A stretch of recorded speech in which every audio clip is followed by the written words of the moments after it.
ఒక ఊరిలో మట్టి బొమ్మలు చేసే శిల్పి ఉండేవాడు. ఊరంతా ఆ బొమ్మలు చూసి తెగ మెచ్చుకునేవారు. కొంతకాలం తర్వాత ఆ శిల్పి కొడుకు కూడా బొమ్మలు చేయడం మొదలు పెడతాడు. కొడుకు చేసే బొమ్మల్లో ఏదో ఒక తప్పు చూపించేవాడు తండ్రి. కొడుకు తండ్రి చెప్పింది విని ఏ తప్పు కనిపించకుండా బొమ్మలు బాగా చేయడానికి ప్రయత్నించేవాడు.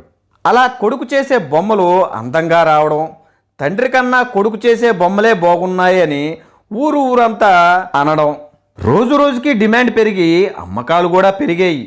రేటు కూడా ఎక్కువగా వస్తుంది. కొంతకాలం అలా గడిచింది.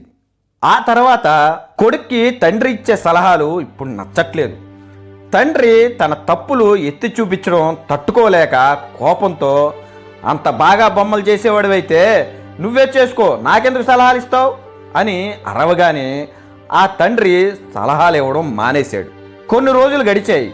వ్యాపారం పడిపోయింది. కొడుకు చేసిన బొమ్మలు ఇదివరకులాగా అమ్ముడు పోవట్లేదు, రేట్ రావట్లేదు. కొడుకు ఆలోచనలో పడ్డాడు. తండ్రి దగ్గరికి వెళ్ళి, నేను చేసిన బొమ్మలు ఇప్పుడు ఎందుకు అమ్ముడు పోవట్లేదు అని అడుగుతాడు. తండ్రి కొడుకు ఆవేదన అర్థం చేసుకొని అప్పుడు తండ్రి ఇలా అంటాడు, మొదట నేను నీకు సలహా ఇచ్చేవాడిని. నువ్వు నేను చెప్పిన దానికన్నా ఇంకా అందంగా చేయడానికి ప్రయత్నించేవాడివి. ఇప్పుడు నువ్వు చేసింది నీకే గొప్ప. నువ్వు చాలా అందంగా వచ్చిందని నీకు నువ్వు సంతృప్తి పడిపోతున్నావు.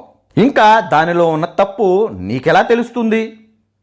కొడుకు వెంటనే తప్పు తెలుసుకుంటాడు. ఈ కథలో నీతి ఏంటంటే, నేను మోనార్క్ని, నాకెవరి సలహాలు అక్కర్లేదు అనుకునేవాడు ఎక్కడో ఒక చోట బొక్క బోర్లా పడతాడు. చెప్పేవారి ప్రతి మాట వింటూ, సలహాలు తీసుకుంటూ, సరిచేసుకుంటూ ముందుకు వెళ్ళేవారి మార్గం అందంగా గొప్పగా ఉంటుంది.